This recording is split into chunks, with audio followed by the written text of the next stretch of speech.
Pemirsa, masyarakat di zona kawasan rawan bencana atau KRB yang mencakup 28 desa atau 202 dusun diizinkan tetap melakukan persiapan dan perayaan Hari Raya Galungan di desa masing-masing. Namun demikian, warga dari 28 desa tersebut diminta tetap berhati-hati sembari berdoa dan memohon keselamatan untuk umat manusia, khususnya warga Karangasem yang terdampak status awas Gunung Agung. Perayaan Hari Suci Galungan yang diperingati umat Hindu 1 November nanti mungkin akan terasa berbeda oleh warga Karangasem, khususnya bagi masyarakat di daerah yang termasuk zona KRB yang mencakup 28 desa atau 202 dusun.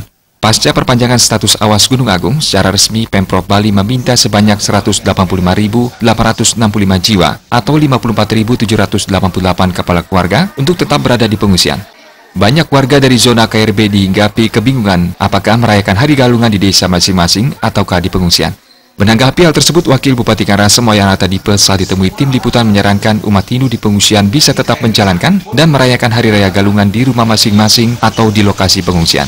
Umat masih bisa tetap membuat penjor atau melaksanakan persembahyangan di pura-pura desa dan paibon. Momen Galungan juga menjadi ajang introspeksi umat di tengah bencana dan status Gunung Agung untuk memohon keselamatan dan kedamaian bagi warga Karangasem yang tengah dilanda bencana.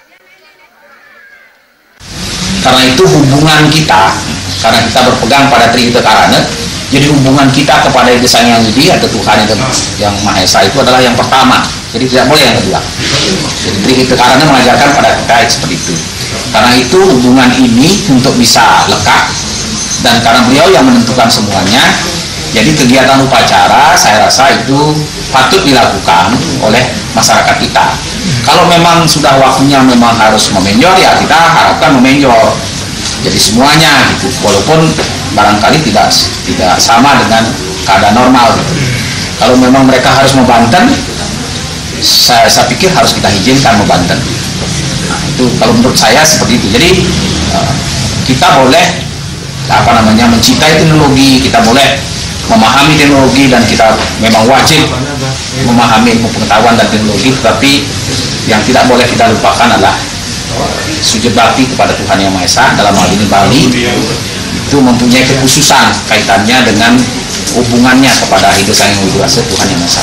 Karena itu, karena beliau yang menentukan. 99% teknologi kita percaya, tapi 1% beliau yang menentukan. Sementara dari pantauan bersama tim patroli Polres Karangasem, di beberapa desa zona KRB seperti Desa Butus, Desa Jungutan, Desa Bebandem, dan Desa Bonagiri. Beberapa hari sebelum Hari Raya Galungan, mobilitas warga tampak semakin meningkat di kawasan KRB. Biasanya aktivitas ini dilakukan pagi hingga sore hari. Pada di malam hari, mereka kembali ke pengungsian. Selain untuk melihat kondisi rumah dan keadaan terendang, mereka juga tampak mulai mempersiapkan berbagai kebutuhan untuk Hari Raya Galungan. Ari Wiratmaja, Bali TV.